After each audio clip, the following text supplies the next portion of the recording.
Hey YouTube, it's Chase Variant, back at it like a repeat offender, and I repeat, I will offend again. Coming at you this morning with some evidence of my crime. Let's start it off with Exhibit A. That is DC Universe, Rebirth, Batman number 16, the I Am Bane story arc, part 1. It's a gorgeous cover. With an orange background. It's got the cat, the bat, Damian, Jason, and Todd, with a really beautiful Bane just lurking in the background in the orange there. The Batman book I picked up was DC Batman Detective Comics, 949 cover A, Batwoman Begins. I'm just really enjoying these A covers from the DC Comics Rebirth lines on Detective Comics, Batman, and Wonder Woman lately. Just gorgeous comic book covers, man. Just beautiful. Really glad to have them. I picked up Justice League of America. Dun dun dun. And that's the DC Rebirth line, Justice League of America number 1. Okay. Another beautiful cover. Under the DC Rebirth line was DC Rebirth Deathstroke number 12, Twilight Part 1, which is, I really like this this cover. Deathstroke kind of just in the midst of smoke and looking like he's ready to pounce or ready to rebound from a defense. Just really like it.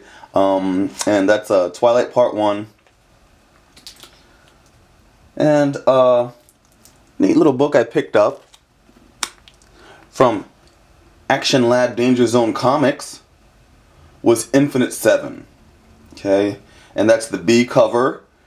And yeah, I haven't read it yet, and so I don't know much about it. I just looked at it, and it kind of caught my eye, and I've been enjoying, the resurgence of the noirish books, the grittier books, the underbelly type of books, like like Loose Ends and the hard case crime. So I've really been enjoying it. So I don't know much about this book. I thought maybe it's something up that alley, and thought I'd pick it up and read it and see how it goes.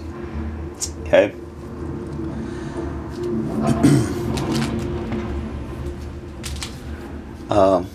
Another book I picked up this week was the All Black Spawn number 270. And this is magnificent. I know I got a little bit of a glare here on it, you guys. There's not much I can do about that. But I really like this book. The interesting thing about Spawn, everyone, if you don't know, this is Spawn number 270. And Spawn's been around since the inception of Image. The line never broke. The line never started over. There's never a reboot of the Spawn line. Same with Savage Dragon. I believe those are the only two from the Image line. If I'm wrong about that, please correct me. But Spawn is in kind of a slump. Spawn has only been printing around 17,000 copies. And for an independent comic creator, 17,000 copies is pretty, it's fine. It's just fine. You know, you're staying afloat. But 17,000 copies for a Spawn book is not that good. That's pretty low. A book that once printed hundreds of thousands of books, you know, even in its first inception, millions of books. This is kind of a low point in the run. These will obviously be considered books with smaller print runs than the rest of the run. Todd McFarlane is back, really interacting heavily with the book to try to right the ship, and I expect that that sales will go up. So this small little dent in the charts for Spawn's print may be an interesting thing for a collector. Okay, I also picked up Michael Turner's Fathom. Now, this book confuses me a bit, and I only saw about 30 of them, including the one that I'm showing you now, at my comic shop the morning that it opened. And this is Aspen Press, or Aspen Comics rather, Michael Turner's comic press. And my problem with this is, this cover looks so much like the Image Fathom that Michael Turner did, that it I mean, if you weren't a serious collector, you would not be able to look at this and tell that it wasn't the same book. Um, the colors are the same. The position of the main character in the center of the is the same. I mean, it looks very, very similar. Very, very similar to the Image book, and I think it caused confusion. This book was lingering around cons last fall also. So I think it caused confusion with ordering because I didn't see a lot of copies of this around, and it just came out yesterday. I think maybe some people thought that it was a reprint of the Image stuff, or I don't know, but it is volume 6 number 1 of the all new Fathom. Okay. And I picked up Kingpin 001 Series 2 Marvel Comics, and this is the action figure variant. And I picked it up because a little birdie whispered in my ear and told me that the action figure variant on Kingpin 001 had a print defect. So there are limited, there's not the one-to-one that it's advertised as. Some of these will never see market according to, my inside sources. And so it's not a true one-to-one. What that means in terms of speculation is completely up to interpretation. Could mean that, hey, this book has a chance to become more valuable. I think that's a common way to interpret that statement. I mean, or it could mean absolutely nothing. It really depends on the print run, I believe, for a book. Because if this book prints over, 100,000, it's not going to make much of a difference. Another cool cover I got was the second part of the triptych for the wraparound cover series. This is the Kingpin B cover, Kingpin number 1 B cover from Marvel Comics, and I like it. I like it a lot. The weird thing is, the longer I look at this, the more it seems like Kingpin is a puppet to Daredevil in this image, and it's hard to get around that. It looks like Daredevil's pulling his strings, and I haven't started the story yet, so I really don't know.